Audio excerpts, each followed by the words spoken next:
বৰ্তমান যেটো বিষয় চলি আছে বিশেষকৈ 6 জনগোষ্ঠীসকলক নতুনকৈ এছটিকৰণৰ বিষয়টো সেইটো বহুতেই কৈছে যে আমাৰ নেতাসকলেও কৈ আছে যে এক্সিষ্টিং এছটিসকলক ক্ষতি নকৰাকৈ যদি নতুনকৈ এছটি দিয়ে তেনেহ'লে আমাৰ আপত্তি নাই কিন্তু আমাৰ ক'বলগীয়াটো এইটো আমাৰ ষ্টেণ্ডটো একেবাৰে ক্লিয়াৰ যে যদি নতুনকৈ কাৰোবাক এছটি কৰে তেনেহ'লে এক্সিষ্টিং এছটিসকলৰ ক্ষতি নোহোৱাকৈ কেতিয়াও নাথাকে ক্ষতি নোহোৱাকৈ দিম বুলি কোৱাৰ কোনো যুক্তি নাই আৰু তেনেকৈ ফৰ্মুলাও হ'ব নোৱাৰে যে আগতে এছটি আছিল আৰু নতুনকৈ দিলোঁ কিন্তু একো ক্ষতি নহয় আৰু সকলো ফালৰ পৰা চালে আমি সেইটো দেখা পাওঁ যে সেইটো বেলেঞ্চো নহয় এতিয়া এছটিসকল আগৰ যিখিনি স্কেডিউল ট্ৰাইব আছে সেই স্কেডিউল ট্ৰাইবখিনিৰ ৰক্ষণাবেক্ষণৰ কাৰণে তেওঁলোকৰ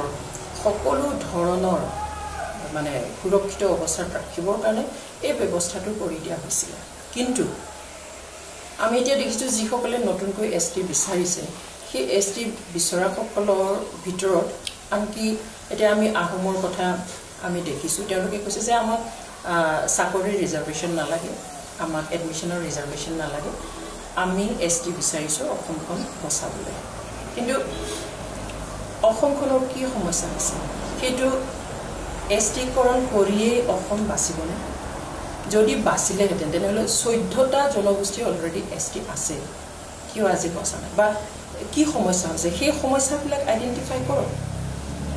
আৰু সেই সমস্যাবিলাক সমাধান কৰিবলৈ অসমখন বচাবলৈ যদি কিবা একশ্যন ল'ব লাগে ব্যৱস্থা ল'ব লাগে তেনেহ'লে কিন্তু অসম বিধানসভা আছে অসম বিধানসভাত নতুনকৈ আইন ৰচনা কৰক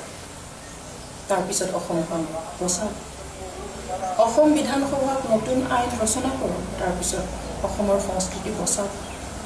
অসম বিধানসভাত নতুনকৈ আইন ৰচনা কৰক অসমৰ ভাষা বচাওক অসম বিধানসভাত নতুনকৈ আইন ৰচনা কৰক অসমৰ ভূমি বচাওক কিন্তু এছটি হৈ পেলাই যে বা এছটি কাৰোবাক কৰিলে যে অসমখন বাচিব সেইটো কেনেকুৱা ধৰণৰ ধাৰণা এইটো বুজাই টান হৈছে এনেকুৱা লাগে যে এই যিসকল এছটি আছে যিসকলক ৰক্ষণাবেক্ষণ দিয়াটো অতিকৈ প্ৰয়োজন তেওঁলোকক কি কাৰণত কিবা কাৰণত যেন টাৰ্গেট কৰি লোৱা আছে তেনেকুৱা ধৰণৰ আমি অনুভৱ কৰিছোঁ এতিয়া কোচ ৰাজবংশীসকলক মই দুদিন আগতে মই দেখিছোঁ ছ'চিয়েল মিডিয়াত যে তেওঁলোকেও কৈছে যে আমাক চাকৰিৰ ৰিজাৰ্ভেশ্যন নালাগে আমাক এডমিশ্যনৰ ৰিজাৰ্ভেশ্যন নালাগে আমাক এছটি লাগে কাৰণ আমাক ভূমিৰ মানে ৰক্ষণাবেক্ষণ লাগে এতিয়া যদি ভূমিৰ ৰক্ষণাবেক্ষণৰ কথা কয় তেওঁলোকে তেনেহ'লে আমি এছটি হৈ আমাৰেই আজি ভূমিৰ অৱস্থা নাই আজি এছটিৰ কাৰণে স্কেডিউল ট্ৰাইব কাৰণে আমাক ট্ৰাইবেল বেল্ট এণ্ড ব্লক দিছে ট্ৰাইবেল বেল্ট এণ্ড ব্লকত এতিয়া কি অৱস্থা হৈ আছে একো ৰক্ষা হৈ থকা নাই ট্ৰাইবেল বেল্ট এণ্ড ব্লকত ট্ৰাইবেলসকলৰ মাটি আজি অসমৰ সমগ্ৰ অসমত যিমানকেইটা আমাৰ ট্ৰাইবেল বেল্ট এণ্ড ব্লক আছে তাৰ ভিতৰত 5,25,000তকৈ বেছি বিঘা মাটি আজি নন ট্ৰাইবেলে দখল কৰি আছে এইটো মই কোৱা কথা নহয় যোৱা বছৰ 2024 চনলৈকে এই ৰেকৰ্ডটো অফিচিয়েল ৰেকৰ্ড 5,25,000তকৈ বেছি বিঘা নন ট্ৰাইবেলে দখল কৰি আছে কেৱল BTCতে 80,000তকৈ বেছি বিঘা মাটি নন ট্ৰাইবেলৰ আছে বেদখল কৰি আছে হাইকোৰ্টেও অৰ্ডাৰ দিছিলে যে এইবিলাক মুক্ত কৰিব লাগে BTCৰ ডিচিসকলক তাত য'ত এইবিলাক এনেকৈ হৈ আছে BTC চৰকাৰক আনকি অসম চৰকাৰক হাইকোৰ্টে অৰ্ডাৰ দিছিলে যে এইবিলাক বেদখলবিলাক মুক্ত কৰিব লাগে আৰু ট্ৰাইবেলসকলক এই মাটি পুনৰ গতাই দিব লাগে কিন্তু আজিলৈকে একো কৰা নাই গতিকে আমি এছটি হৈও আজি এই হাজাৰ লাখ বিঘা মাটি আমি কিয় মানে আমাৰ কাৰণে কিয় উদ্ধাৰ কৰি দিয়া নাই গতিকে কেৱল মাটিৰ স্বাৰ্থত বা কেৱল অসমক বচাবলৈ এছটি বিচৰা হৈছে নে অন্য কিবা উদ্দেশ্য আছে গতিকে গোটেই কথাবিলাক কেৱল ৰাজনীতিৰ কাৰণে কৰাটো উচিত নহয় সকলো সমস্যা ইলেকশ্যন অৰিয়েণ্টেড কৰিব নালাগে সকলো সমস্যা পাৰ্টিৰ ঊৰ্ধত গৈ চাব লাগে এতিয়া যিখিনি ভাবুকি আহিছে এছটি সকলৰ ওপৰত সেই ভাবুকিত মানুহ ইমানেই আতংকিত হৈছে যে বিভিন্ন ঘটনা হ'বলৈ ধৰিছে যিবিলাক ঘটনা হোৱাটো উচিত নহয় কাৰণ